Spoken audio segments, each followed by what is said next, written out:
ان اللہ ملائکتہ یصلون علی النبی یا ایھا الذین آمنوا صلوا علیہ وسلموا تسلیما۔ اسباب زندگی یا زندگی کے لیے جو سامان درکار ہے، دور حاضر میں تو حالت یہ ہو گئی ہے کہ اسباب زندگی یعنی شاہانہ انداز سے گھروں میں جماتے ہیں، شاہانہ انداز سے گھروں کو سجاتے ہیں، ہر قسم کے آرام و آلائش کے سامان گھر میں رکھا کرتے ہیں۔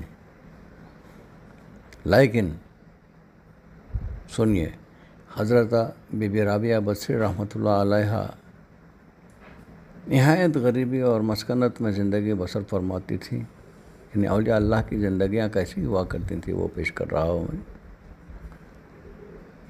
حضرت رابعہ بصری رحمۃ اللہ علیہ نہایت غریبی اور مسکنت میں زندگی بسر کرتی تھیں۔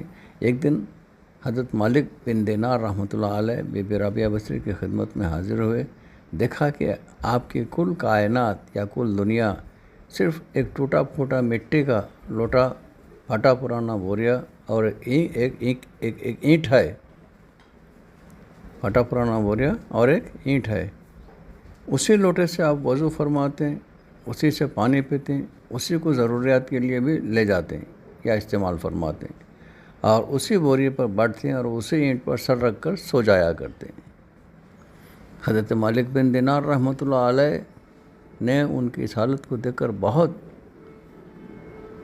گریا کیا، روئے اور فرمایا، رابعہ، بہت سارے عمرا امیر لوگ میرے معتقد ہیں، جو ضرورت ہو کہو میں ان کے یہاں سے لا دیتا ہوں۔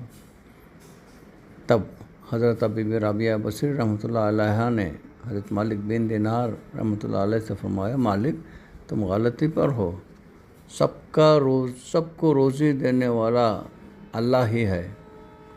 کیا آپ سمجھتے ہو کہ وہ درویشوں کو بھول بیٹھا ہے اور امیروں کو یاد رکھتا ہے؟ نہیں، یقیناً ایسا نہیں، وہ سب کچھ جانتا ہے، ہر ایک کے تعلق سے وہ خبر رکھتا ہے، اس کو یاد دلانے کی کوئی ضرورت نہیں ہے۔ جب وہ ہماری اس حالت کو پسند فرماتا ہے تو ہم بھی اسی حالت میں خوش ہیں۔ اور فرمایا، دنیا تو اللہ تعالیٰ کی ملک ہے اور انہی سے طلب کی جا سکتی ہے، یعنی اللہ تعالیٰ سے طلب کی جا سکتی ہے۔ دوسروں کے پاس وہ مستعار حالت میں ہے، مستعار مانے یعنی عارضی طور پر مانگی ہوئی یا ادھار لی ہوئی۔ ایک شخص حضرت ابو ذر غفاری رضی اللہ تعالیٰ عنہ کے گھر گیا، ان کے گھر میں کچھ نہ تھا۔ اس نے کہا، اے ابو ذر، کیا تمہارے گھر میں کچھ بھی نہیں ہے؟